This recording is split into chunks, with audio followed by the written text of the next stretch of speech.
Ignite, sparked by BBB, where conversations are taking place to change the future.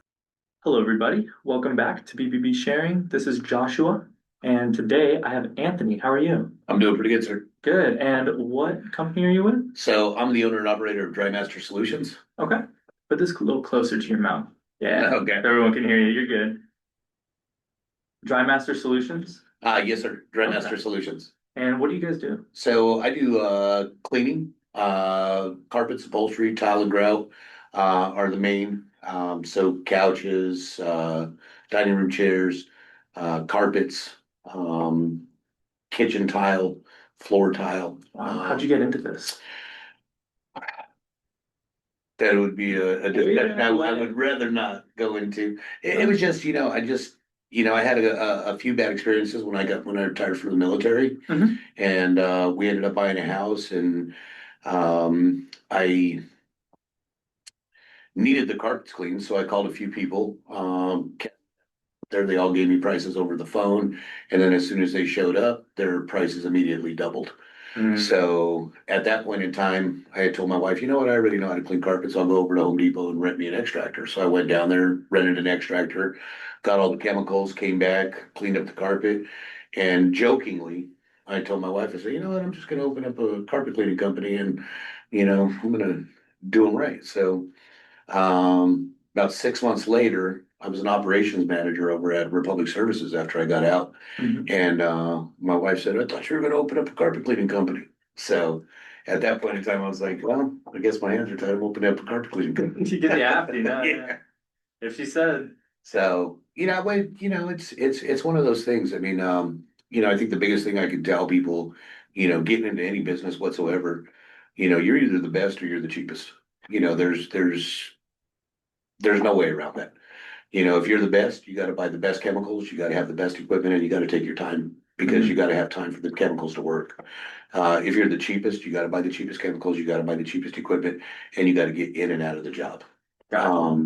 So like one of the things I do that separates me from the others is I actually do site visits.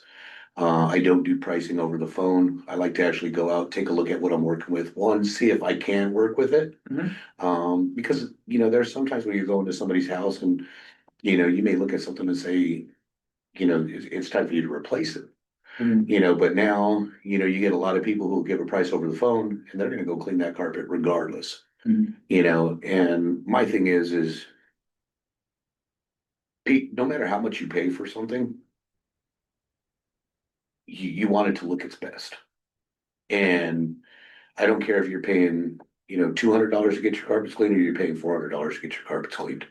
At the end of the day, when you turn around and you look at it and it doesn't look right, you're just gonna have regrets all day long. Exactly. So for me, I think that's the biggest thing, and is getting out there, getting a chance to talk with the client, see what their actual needs are and what their expectations are, and to make sure I can accomplish those needs and expectations. And then on top of that, they need an honest way to budget. A lot of times, you get a lot of contractors out there that will, give the estimate. And they'll say, oh, well, I think it's gonna be 200. And then as soon as they get to your house, oh, well, this is a lot bigger than what I thought. We also recommend this, we recommend that, we recommend you do this. And before you know it, you went from $200 to $600 in a matter of a heartbeat. So I believe that, going over to people's houses, that has made me more successful. Excuse me. But I mean, when you look at my reviews, when you look at the complaints and everything, but I've been in business now 3 years. I've got 0 complaints. I've got 5 stars across the board. And looking back at, a lot of the competition and everything, a lot of the complaints stem from the client will get pricing in the beginning, and then once they show up to the house, that pricing changes. Or, they don't end up taking all the recommendations, and then they have buyer's regret because now the product that they bought doesn't look good. And ultimately, I mean, that's what they want you there for. They want you there to make their house look nice. So it's like I tell people, I mean, it's one of those things, and the biggest thing I say, you're either the best or you're the cheapest. Yeah. And if you are the cheapest, I would say there is a niche for that. Uh, there is a need for the cheapest. So, I'm not discouraging anybody from being the cheapest, but if you are gonna open up a business and be the cheapest, then you need to understand that you are 3 stars at best. You need to understand that you need to buy the cheapest chemicals, you need to buy the cheapest equipment, and you need to hurry up and get to the next job. Mhm. Are you gonna get a lot of jobs? Yes. Um, so that's the other pros and cons to being the cheapest versus being the best is if you're the best, it's gonna take you a while to build up that clientele. You're really gonna have to work hard. You're really gonna have to get out there and prove yourself. But there's a lot more of like a fulfillment. I There would, is. Well, for me, I you would know, think so because you're actually taking your time and making sure that, the customer's getting what they want. Now, there might be news on the other end, what you were talking about replacing, some news that they might not want to hear, but it's good in the long run because at the end of the day, it's the quality. correct. So, So, and I mean, as long as people can budget, I mean, then they're comfortable with it. mhm. It's when you tell them a certain number and then you show up 2 weeks later and that number significantly changes is where people tend to have the issue. Um, but going back to, cheapest versus the best, uh, being the best, you have to build that clientele list because not everybody's they're gonna look at this and why are you so much more? Or why is it, this price versus this price? Um, and then after they see your work, I mean, I get it they now. understand. Yeah. I had a client, one time, that I went down to his house and I had bid at the job for $800. He had somebody cleaning his house previously for $400 every year.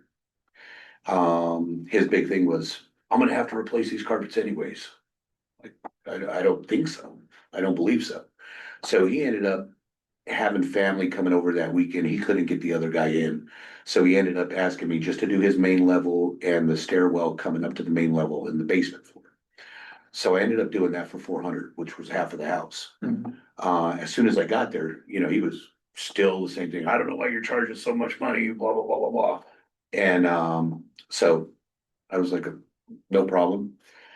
I can go if you'd like me to. He's like, no, I got to get it cleaned. Go ahead and get it cleaned. So I get it cleaned. He calls me up the next day. He goes, what did you do to my carpets? I said, oh, I'm insured. I got State Farm. You want to, I can get you the number and everything and, do all that paperwork. And he's like, no, how did you get my carpets cleaned like this? He goes, I've been using this guy for the last 5 years and he's been telling me I had to replace all this stuff. You came in and everything's gone. Interesting. So he's like, I'm sorry to do this to you, brother, but can you come back out next Tuesday and get the rest of the house done? So I came out and got the rest of the house done and, she's been my client for the last 3 years. Nice. What level, and I know this is a very broad question, but what level do you see a carpet not being, fixable or like having to actually start to figure out and think about replacing a carpet when it comes to not really damages, but more like stain wise? A lot of times when I see when carpets can't be done is typically when you get a renter in that really doesn't care about your property. I've never really encountered something I can't do, where it's been the actual homeowner or it's been somebody who has a great property, Okay. if that makes any sense. Yeah, that does make sense. So typically it's, not, there's been places where I'll go in where, the client has dropped stuff and, or the renter, the previous renter has dropped stuff and just left it. Mhm. I've seen caramelized, Kool-Aid that's just been sitting there.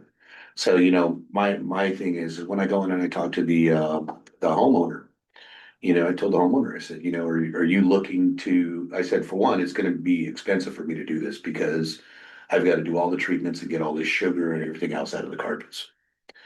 I said, so that's the first thing I said, but my question to you is, do you want somebody who wants to rent this property or do you want somebody who needs to rent this property? Because if you have me clean it, you're gonna get somebody who needs to rent this property, not wants to have this property. Okay, And if you get somebody who needs to rent that property, now you're looking at squatters or other people that are gonna cause further damage to your house. it's understandable. Yeah. Wow, thanks for that. So, and it's kind of, I don't know, being in the business of cleaning and taking care of homes and doing all this is kind of like an eye opener too. Cause it's funny how people prioritize expenses. Okay. People will buy the Gucci bag, they'll buy the Louis Vuitton belt, they'll spend thousands of dollars on this stuff.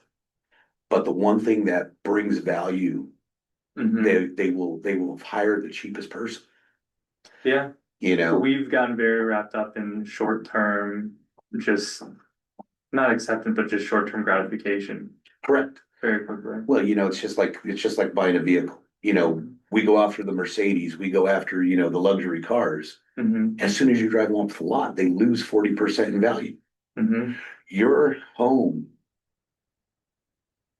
accumulates about 4% a year, but we let them run down. We will get the cheapest person in there to install the sprinkler systems. We'll get the cheapest people in there to redo the walls. We'll get the cheapest people in there to paint. We'll get the cheapest people in there to do upgrades. We'll get the cheapest people in there to do the cleaning. We'll go cheap on that.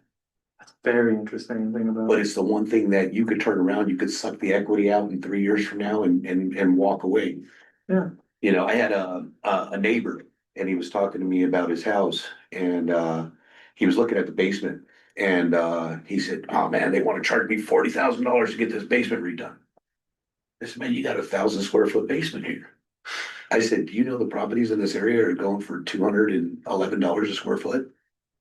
Get your money back. Like, you know how much value you're gonna add to this by upgrading it and getting, it upgraded correctly?" Hmm. And that's the thing, but like, How's that eye opener with people, or are they still very hesitant? um, I, I guess everybody, is the glass half full or half empty? I mean, I don't know. Yeah. It's in the eye of the beholder, you know? But I mean, when you really look at it, let's say for instance, you do get your basement upgraded and stuff. You gotta have egress windows, you gotta have, a way for the people to vacate the property in order to make it a living space. Hmm. So like a lot of people will cut corners. They won't get the permits, they'll upgrade the basement, but they won't get the permits. So now, yeah, you pay $20,000 for a basement, but guess what? You didn't permit it. Hmm. You didn't have an inspector come in. You didn't have an inspector look at it. You didn't get the egress windows put in. You didn't get an exit. So now you can't claim the basement. You just spent $20,000. You can't make nothing off of it. Yeah. Your house is still a 2,100 square foot home. It's not a 3,100 square foot home. Things people don't, people just need to be able to take the time and like decide that. Yeah. Figure that out and then, yeah. Yeah, and I mean, it's the same thing with carpets and stuff like that too. I mean, it's like, with any type of flooring that you got, whether it's hardwood floors, whether it's, carpet, tile, anything of that nature, even with the cleaning, your tile, needs to be protected. You gotta clean the tile and you gotta put a grout protector on it about once a year, once every 2 years, depending on what you have and depending on where it's at. Mhm. So every time you mop, you use your vinegar. Anytime you drop soda on there, anytime you drop orange juice, you got acidics that are in there that are eating away at that grout. And then if you're not doing the proper maintenance on that grout, it starts to crack. Mhm. It starts to weaken. And then what you do with the what the protectant does for it is it fills in all those gaps and it keeps it from all those acidics from getting inside of there and eating away at that grout and weakening it. Oh, really? So now you get, let's say, for instance, you get somebody in here who cleans the tile and grout. They do a protectant on it, once a year. You may pay $200-300 a year, you know, but in 10 years from now, if you're not doing that, you're gonna pay to have that thing ripped out and replaced. Mhm. So now you're paying thousands. I don't know, and you'll see it's just like the short term, kind of like you're not gonna see it until No, you years won't. down the line. You're gonna make sure you take those pictures ahead of time because you'll be like, oh, wow. Yeah. Like, all right. And then it's not just that though. I mean, the longer they wait, because like a lot of times, people will have damages done to their tile and grout. They got cracks, they got crevices. Every time they spill something, it goes down and it gets into the subfloor. And now you don't just have a tile issue. Now you have a tile issue and your subfloor is messed up. So now you gotta have the tile pulled up, you gotta have the subfloor replaced, and then you gotta have it retiled and regrouted. Yeah. So there's just a lot of second and third repercussions to a lot of stuff like that Mhm. when you're not doing your proper maintenance. When it comes to like your carpets and stuff like that, your carpet should be cleaned about once every 12 to 18 months. If you have pets, about every 6 to 12 months. And the reason is they act like filters. I mean, they're filters for your house. Like everybody says, well, I'll just go all hardwood. Well, now you got all that stuff recirculating back into your vents, right back into your lungs, and you're waking up with a sore throat. You have asthma, getting sick, stuff like that. So carpets do serve a purpose, not just to warm your feet. But they're filters, and they're also good keeping the sound down. Because when you have all hardwood floors, you have all hard surface floors, you can hear everybody. That makes sense. You can hear people talk, you can hear people walking around, and there's really no separation of space. Okay.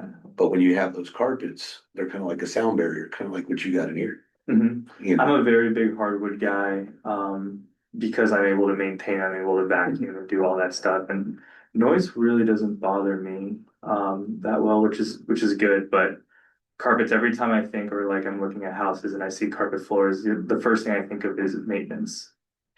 Well, I mean, even your wood floors need maintenance.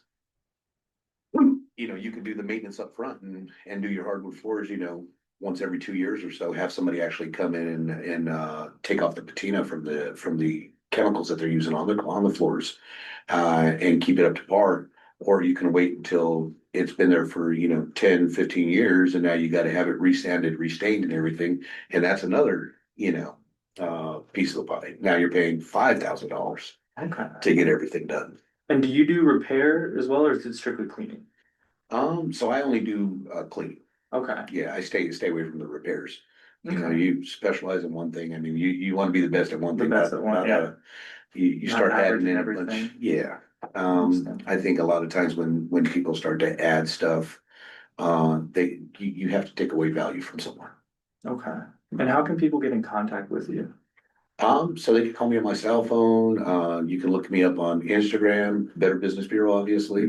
I'm on Yelp, Angie, et cetera, et cetera, et cetera. Awesome. What's a good phone number? Good phone number for me is 540-940-3478. Okay. Well, thank you for coming, Anthony. Hey, I appreciate you, brother. Thank you for having Do me. you have any last minute words you want to let everybody know about? If you're thinking about replacing your carpets and you haven't got somebody in there to actually take a look at them, please give me a call. Let me go take a look at them. If I can't do them, it's no problem. We walk away. I'll let you know I can't do them. But at least, you can have that opinion, and I do great work. And I'm not gonna take on something that I can't accomplish. Understood. Thank you. Everybody listening, make sure to follow us as well on Instagram, Facebook, YouTube, Spotify, Ignite Sparked by BBB and BBB Sharing. You guys enjoy the rest of your day. Hopefully, I will see you guys in the next video. Bye. Ignite, sparked by BBB, where conversations are taking place to change the future.